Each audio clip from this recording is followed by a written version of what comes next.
জুলাই বিপ্লব নামে পরিচিত ছাত্র জনতার আন্দোলন হচ্ছে বাংলাদেশে একটি গণতান্ত্রিক গণ অভ্যুত্থান, যা ২০২৪ সালের ৫ জুন থেকে ৫ আগস্ট পর্যন্ত অগণিত প্রাণ বিসর্জন দেওয়ার মধ্য দিয়ে বিগত ১৬ বছরের স্বৈরাচারী শাসনের অবসান ঘটিয়েছে।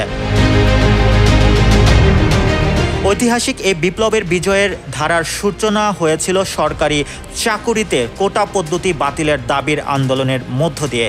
এটি পরে সরকারের কঠোর অবস্থানের কারণে আরও প্রবল হয়ে উঠেছিল, যা ২০২৪ সালের ৫ আগস্ট চূড়ান্ত রূপ লাভ করে।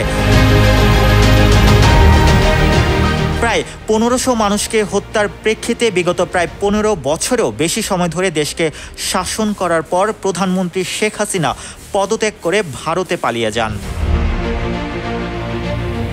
Mohammad Rasel, news 21 news desk.